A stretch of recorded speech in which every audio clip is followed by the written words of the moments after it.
Bonjour à tous. On se retrouve pour ce 8e épisode de l'arrêt du jour, et aujourd'hui on va poursuivre nos pérégrinations sur la liberté religieuse et la liberté de conscience, et nous allons continuer à creuser le sillon du prosélytisme.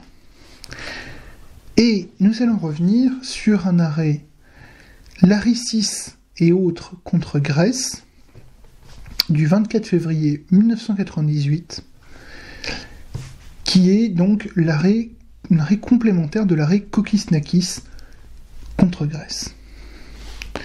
Alors, quel est l'objet de l'arrêt Laricis contre Grèce? Les faits sont importants dans le cas présent, et vous allez très vite comprendre pourquoi. Dans le cas présent, nous sommes en face de trois officiers de l'armée grecque, de l'armée de l'air grecque, qui étaient adeptes de l'église pentecôtiste.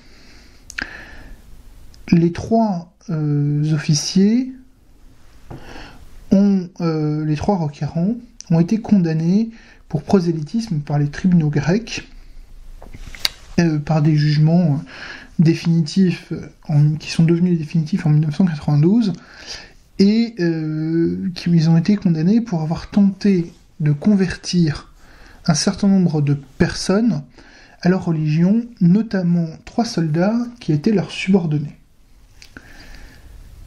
La Cour européenne des droits de l'homme va opérer une distinction entre le cas des 3 soldats subordonnés et des autres personnes. Et vous allez comprendre pourquoi.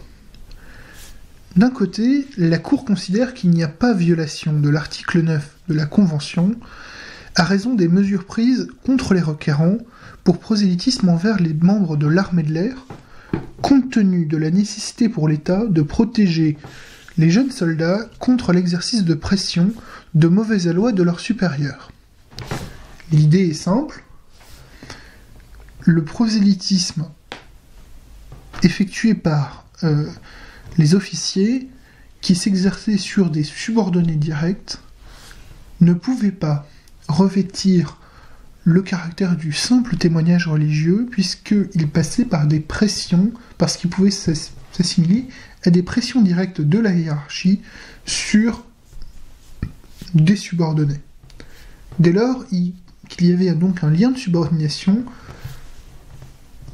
la question de la volonté de la personne de se convertir se posait, et dans le cas présent, les tribunaux grecs avaient conclu à la condamnation de ces personnes pour un prosélytisme abusif, ce que la Cour ne condamne pas, puisqu'elle considère qu'il ressort donc du droit des États de sanctionner les prosélytismes abusifs dans ce cadre-là.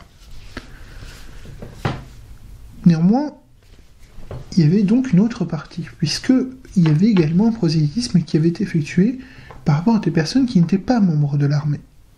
Et que nous dit la Cour? La Cour conclut à la violation de l'article 9 de la Convention à raison des mesures prises contre 2 des requérants pour prosélytisme envers des civils, étant donné que ceux-ci n'avaient pas été soumis à des pressions et contraintes du même ordre que celles exercées sur les soldats. Et le raisonnement de la Cour est logique. Si on considère que c'est le lien de subordination, que c'est le lien hiérarchique qui a permis les pressions des officiers sur les soldats, ce lien disparaît nécessairement lorsque ces officiers opèrent un prosélytisme vis-à-vis de civils qui n'ont donc aucun lien de subordination, aucun lien hiérarchique avec eux.